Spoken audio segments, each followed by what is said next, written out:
경계해 깨어있음에서 평화로. 54. 너는 오나들을 오로지 하나로서만 사랑할 수 있지만 오나들이 산산조각 낮다고 지각할 수도 있다. 하지만 오나들 전체에 있다고 생각하지 않는 무언가를 그것의 부분에서 보는 것은 불가능하다. 바로 이것이 공격을 결코 따로따로 할 수 없으며 전적으로 포기해야 하는 이유다. 공격을 전적으로 포기하지 않는다면 전혀 포기하는 것이 아니다. 두려움과 사랑은 똑같이 상호적이다.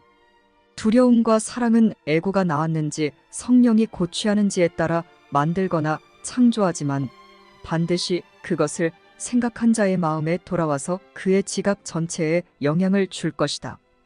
이것은 그가 하느님의 피조물들, 자신의 창조물들을 어떻게 지각할 것인지를 포함한다. 내가 그들을 두려움으로 대한다면 그들 중 어느 누구의 진가도 알아보지 못할 것이다. 내가 그들을 사랑으로 대한다면 그들 모두의 진가를 알아볼 것이다.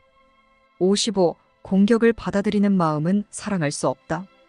그 마음은 자신이 사랑을 파괴할 수 있다고 믿기에 사랑의 진정한 정체를 이해하지 못하기 때문이다. 그 마음이 사랑의 진정한 정체를 이해하지 못하면 자신을 사랑스럽다고 지각할 수 없다. 그러면 그 마음은 존재에 대한 자각을 잃고 자신이 실제하지 않는다고 느끼게 됨으로써 극심한 혼란에 빠지게 된다. 너 자신의 생각이 그 권능으로 말미암아 이런 상태를 만들었지만 너 자신의 생각은 또한 너를 이런 상태에서 구할 수도 있다. 그런 이유는 그 권능이 내가 만든 것이 아니기 때문이다. 너의 생각을 내가 뜻하는 방향으로 돌릴 수 있는 능력은 그 권능의 일부다. 내가 그렇게 할 수 있다고 믿지 않는다면 내 생각의 권능을 부정한 것이며 따라서 내가 그것을 무력하게 만들었다고 믿은 것이다. 56. 자신을 보존하려는 에고의 창의성은 대단하지만 그것도 마음의 권능에서 생겨난다. 하지만 에고는 이것을 부정한다. 이것은 에고가 자신을 보존해주는 것을 공격한다는 의미로서 극심한 불안을 일으키는 근원임에 틀림없다. 이것이 바로 에고가 자신이 무엇을 하고 있는지 결코 알지 못하는 까닭이다. 에고는 아주 논리적이기는 하지만 분명 제정신이 아니다. 에고는 생존하기 위해 자신의 생존에 아주 해로운 유일한 근원에 의지한다. 에고는 이 근원의 권능을 지각하기가 두려워서 어쩔 수 없이 그것을 경시해야 한다. 이것은 결국 에고 자신의 생존을 위협하며 에고는 이 상태를 견딜 수 없어 한다. 57. 계속 논리적이기는 하지만 여전히 제정신이 아닌 에고는 완전히 제정신이 아닌 방법으로 이렇게 완전히 제정신이 아닌 딜레마를 해결한다. 에고는 이 위협을 너에게 투사하여 너의 존재가 존재하지 않는다고 지각함으로써 자신의 생존이 위협받는다고 지각하지 않는다.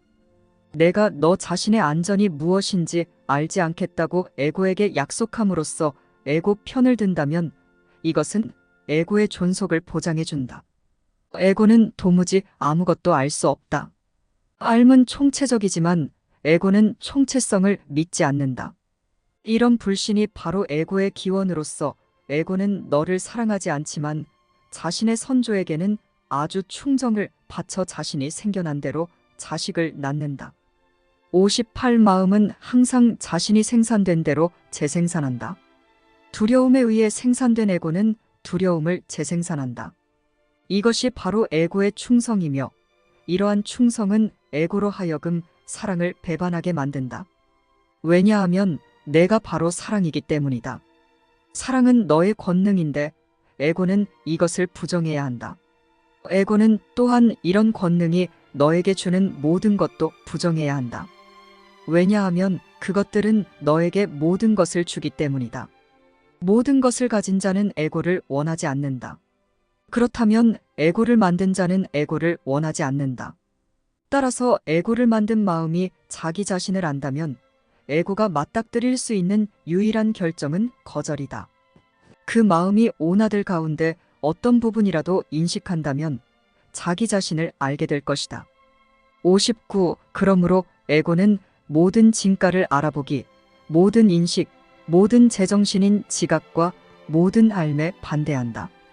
에고는 마음이 헌신할 때는 항상 총체적으로 헌신한다는 것을 감지하기에 이것들의 위협을 총체적이라고 지각한다.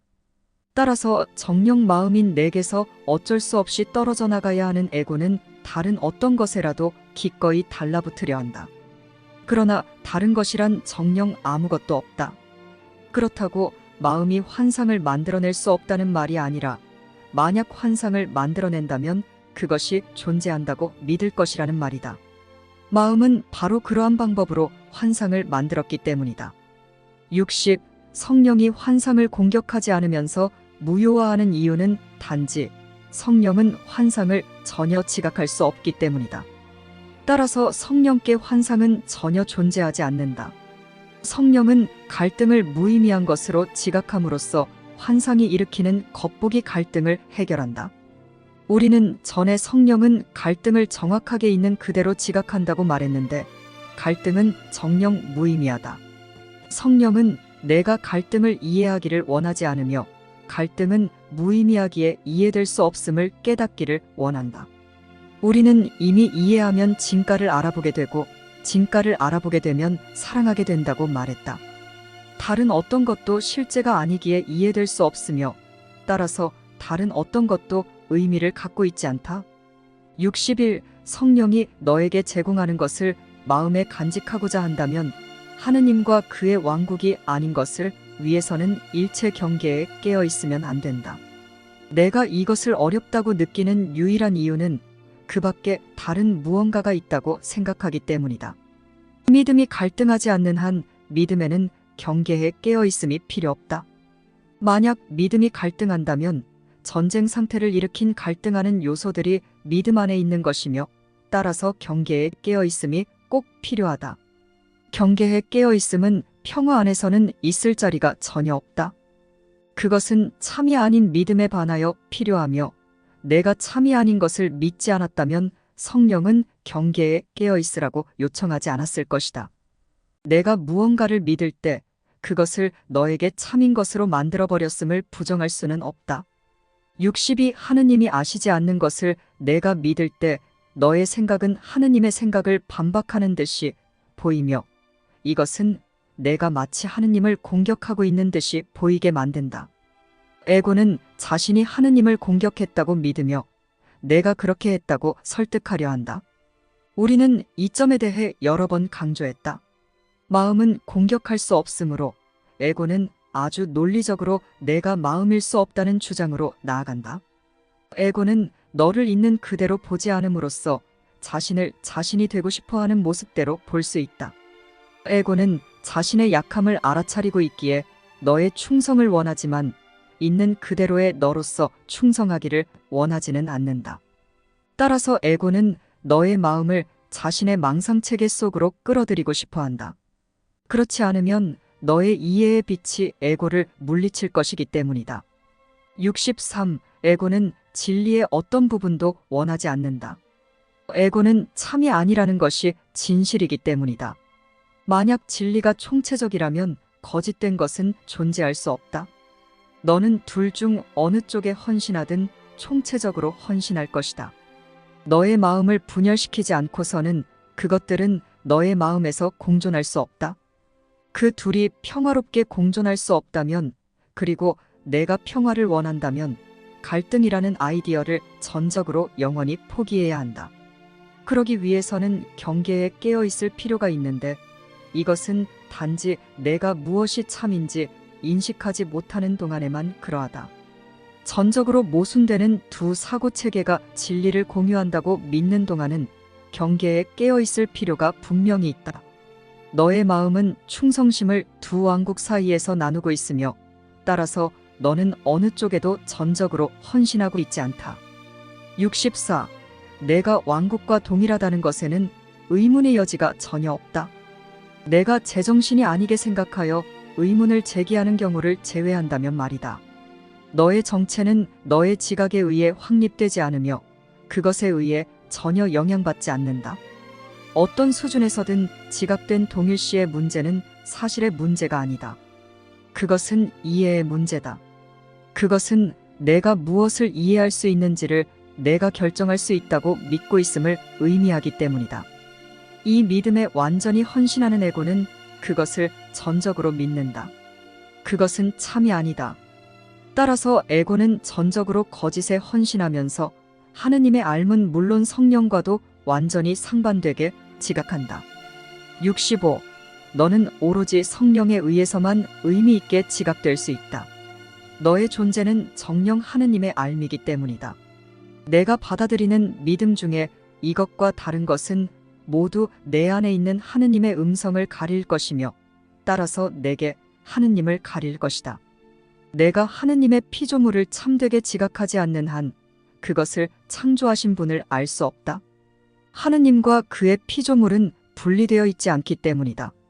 창조주와 피조물의 하나인 상태가 바로 너의 온전성이고 너의 제정신이며 너의 무한한 권능이다. 이 무한한 권능은 하느님이 너에게 주신 선물이다. 그것은 곧 너의 정체이기 때문이다. 너의 마음을 그 권능으로부터 해리한다면 내가 그 힘의 일부임을 믿지 않는 것이므로 우주의 가장 강력한 힘을 약하다고 지각하는 것이다. 66. 하느님의 피조물 안에 내가 차지하는 부분이 없다고 지각할 때 너는 그것을 약하다고 지각한다. 그리고 자신이 약해졌다고 보는 자들은 공격할 수밖에 없다. 하지만 그 공격은 맹목적일 것이다. 공격할 것이라고는 아무것도 없기 때문이다. 따라서 그들은 이미지들을 지어내서 그것들을 무가치하다고 지각하고는 그 무가치함을 이유로 그것들을 공격한다. 바로 이것이 에고 세상의 모든 것, 즉 무다. 그것에는 아무런 의미도 없다. 그것은 존재하지 않는다. 그 세상을 이해하려고 하지 말라. 그런다면 너는 그것이 정녕 이해될 수 있는 것이며 따라서 진가를 인정받고 사랑받을 수 있는 것이라고 믿는 것이기 때문이다. 그것은 그 세상을 정당화하겠지만 그 세상은 실로 정당화될 수 없다. 의미 없는 것을 의미 있게 만들 수는 없다. 이것은 그저 제정신이 아닌 시도일 뿐이다. 67. 너의 마음에 정신 이상이 들어오도록 허락하는 것은 내가 아직 제정신인 상태를 전적으로 바람직하다고 판단하지 않았음을 의미한다.